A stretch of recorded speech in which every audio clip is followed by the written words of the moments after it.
Friends, नमस्कार। मैं मिथिलेश चौधरी। आज हम आपको बताएंगे कि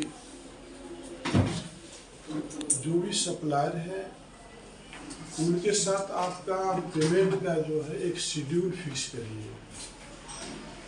उसमें क्या होता है कि देखिए, पेमेंट्स करने के लिए अकाउंटेंट का होना बहुत ज़रूरी होता है और अकाउंट्स वाले के पास ही लेजर आता है, किसका मटेरियल आया, क्या परचेज किया, कौन सा बिल का पेमेंट ड्यू है। तो दो पर्सन का प्रेजेंस बहुत ज़रूरी है। जैसे आपको किसी का पेमेंट करना है, ठीक है ना, तो सप्लायर का पेमेंट करना है तो दो पर्सन का होना चाहिए। 2 person should be need. First आपका अकाउंटेंट का होना जरूरी है, ठीक है, अकाउंटेंट का होना जरूरी है। दूसरा है ओटीपी की जरूरत है। अकाउंटेंट तो जो है आपको कमांडिंग कर देगा और बताएगा कि देखिए सप्लायर है, इनका ये पेमेंट बाकी है, अकाउंट्स उसको इंडिकेट कर पाएगा। ऑर्डर क्या है, अप्रोक्सीमेटली ही पेमेंट कर पाएगा। अगर किसी को पेमेंट करना है तो अप्रोक्सीमेटली ही कर पाएगा बेनिफिशियल में जाके, लेकिन एग्जैक्ट फिगर बोलते हैं अकाउंटेंट ही फिगर को देता है कि भाई ये इसका पेमेंट इतना करना है। उसके लिए ओटीपी चाहिए। ओटीपी के लिए आप जब कमांड करते हो तो ओटीपी से पहले आपको बहुत ध्यान देना चाहिए। जैसे कि आपको मान लीजिए कि आप पेमेंट किसी को बेनिफिशियल में जाके किसी का अकाउंट से आपने क्लिक किया। मान लीजिए कि मेरा नाम मिथिलेश चौधरी है, मिथिलेश चौधरी को आपने सिलेक्ट किया, ठीक है ना, मिथिलेश चौधरी को सिलेक्ट किया। लेकिन अब ये सवाल ये है कि यहाँ को ये देखना होता है कि देखिए जब आप पेमेंट करते हो तो एक तो होता है कि कितने तरह का मोड होता है। एक तो होता है कि विद इन बैंक, मतलब जैसे मान लीजिए कि आपका अकाउंट से HDFC बैंक है, सामने वाले का भी HDFC बैंक है, तो इसमें बहुत रिस्क है। पेमेंट करने के लिए बहुत रिस्क होता है। सेम बैंक में आपको अगर पेमेंट करना है तो वेरी डेंजर, ठीक है ना। अगर मान लीजिए मिथिलेश चौधरी को आप ही मान लीजिए जे चौधरी है और मिथिलेश चौधरी, दोनों आदमी का अकाउंट जो HDFC बैंक में है। मिथिलेश चौधरी अगर जे चौधरी से आपको अगर पेमेंट डाल रहे हैं तो जब ओटीपी के टाइम में जे चौधरी का नाम नहीं बताता है। आगे समझ में, आपने तो सोच लिया कि मैंने जे चौधरी से आपको ही सिलेक्ट किया, लेकिन जब ओटीपी का टाइम आएगा तो वहाँ पे जे चौधरी का नाम नहीं बताएगा। बस समझ में आ गया? Understand not understand? है समझ में? समझ में? मान लीजिए कि जे चौधरी सर है, जे चौधरी से आपको मिथिलेश चौधरी आप उनको पेमेंट कर रहे हैं, उनका भी HDFC, उनका ही HDFC है। कमांड तो जे चौधरी क्लिक किया पेमेंट करने के लिए विद इन बैंक, लेकिन यहाँ पर क्या होगा कि ओटीपी पूछेगा। लेकिन जब ओटीपी पूछेगा तो वहाँ पर आपको मैसेज में ये नहीं दिखाएगा कि जे चौधरी, क्या नहीं दिखाएगा, जे चौधरी नहीं दिखाएगा। तो आपको वहाँ पे गलत लोग के पास भी अगर ओटीपी कमांड कर दिए तो गलत लोग के पास भी पेमेंट जा सकता है। लेकिन आपका HDFC बैंक है और दूसरे अदर बैंक है ना, अदर बैंक, तो वहाँ पे आपको तो रिस्क कम है। और मान लीजिए यहाँ पर जे चौधरी साहब को मैंने HDFC बैंक नहीं, दूसरा कोई बैंक है, तब तो ओटीपी से के टाइम में आपको उनका जे चौधरी नाम बताएगा, वहाँ पर उतना डेंजर नहीं है। लेकिन विद इन बैंक करने में एक IMPS होता है, एक नेट बैंकिंग होता है, ठीक है ना। अब आप देख लिया विद इन बैंक में कितना डेंजर है। ये हादसा मेरे साथ हुआ। अब देखिए, पेमेंट करने के लिए आपको बहुत रिलैक्स होना बहुत जरूरी है। अभी कस्टमर क्या करते हैं, आपका मार्केटिंग वाला करते हैं, इनका पेमेंट करना, उनका परचेज वाला, उसमें क्या होता है, जैसे देखिए हर आदमी का एक मूड एक जैसा नहीं रहता है। मेरे से 5वां बार मिस्टेक हुआ अभी अपने लाइफ में, लेकिन उसके पहले जो मिस्टेक हुआ था वो कस्टमर लिंक में थे, सप्लायर लिस्ट में लिंक में थे, तो हम उनको बोल दिए सर आपके पास बाय मिस्टेक आपके पास पेमेंट आ गया। लेकिन कुछ अनइवन जैसे कुछ कमीशन वाले हैं उनको बेनिफिशियल ऐड हो गया। तो ये ध्यान रखिए, मैंने जो गलती किया है आप ये गलती मत करो कभी भी। वन टाइम्स के लिए कोई वन टाइम्स का पर्सन हो या सप्लायर हो, वन टाइम के लिए don't add the beneficial.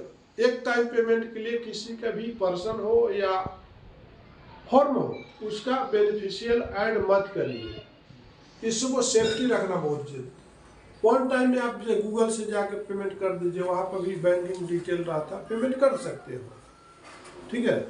One time के लिए किसी के आप बेनिफिशियल ऐड करना बोलो तो कभी भी आपको मिस्टेक हो सकता है, और मिस्टेक का भरपाई आपको रिफंड लेना बहुत मुश्किल हो जाता है, कानून कार्रवाई करना पड़ता है। उसमें क्या मिस्टेक होने के बाद इमीडिएटली आपको बैंक में एक लेटर देना होता है, फिर लेटर के थ्रू बैंक वाला आपको जिसके अकाउंट्स में पेमेंट गया है उसका आपको कॉन्टेक्ट नंबर नहीं देता है, बैंक ही फॉलो करता है। और बैंक का अगर सामने वाले के अकाउंट्स में अगर पेमेंट है तो आपका पेमेंट रिफंड लाने की कोशिश करें। अगर उसके अकाउंट्स में पेमेंट ही नहीं, जैसे आपने डाल दिया, जैसे हमने एक बार 60,000 डाल दिया, 10 डेज हो गया, लेकिन वहाँ पर जो है बेनिफिशियल जो है अकाउंट होल्डर जो है उस अकाउंट्स में से तुरंत पैसे निकालते हैं, उसके अकाउंट में पैसे भी नहीं है, तो बैंक भी उसको रिफंड लाने में पॉसिबल नहीं है।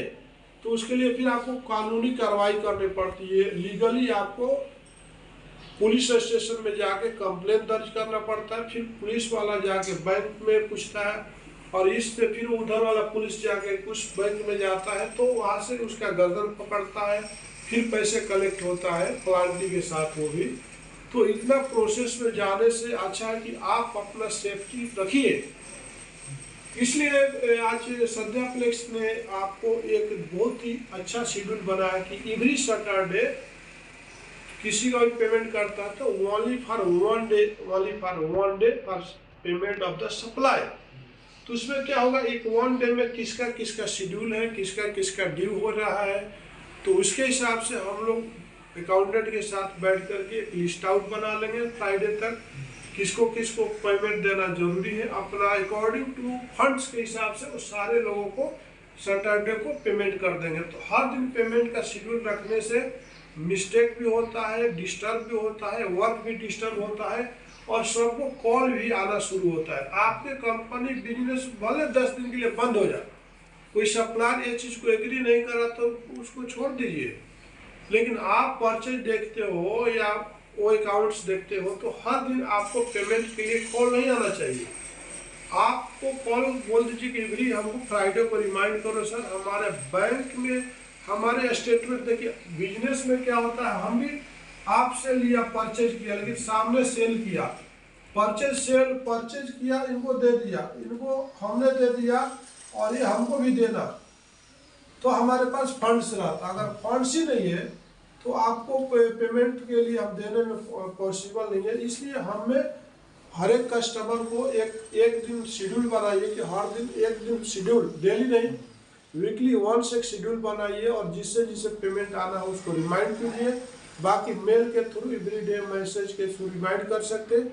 हमारे भी सप्लायर जो है डोंट कॉल एवरीडे, आप मैसेज के थ्रू, आप मेल के थ्रू, आप व्हाट्सएप के थ्रू हमें रिमाइंड करते रहिए, ताकि आप जैसे पेमेंट ड्यू होने वाला है हम आपका पेमेंट का शेड्यूल कर सकते हैं, ताकि हमें इस तरह का मिस्टेक से बचा जा सकता है। देखिए हर दिन इंसान जो है अपने सीट पर नहीं होता है, कभी हॉस्पिटल में होता है, कभी शादी में होता है, कभी पार्टी के पास होता है, कभी क्लाइंट के पास होता है, तो उसमें आपका बार बार ट्रंक कॉल आते रहना, फोन नहीं उठाया तो आप नाराज हो जाना। तो इस तरह से ये सिस्टम एक होना चाहिए कि एवरी 1 वीक आप मैसेज लगाते रहिए, आपको मैसेज को देख करके कंपनी जो है आपका पेमेंट शेड्यूल करते रहेगी, आपका पेमेंट जाते रहेगा।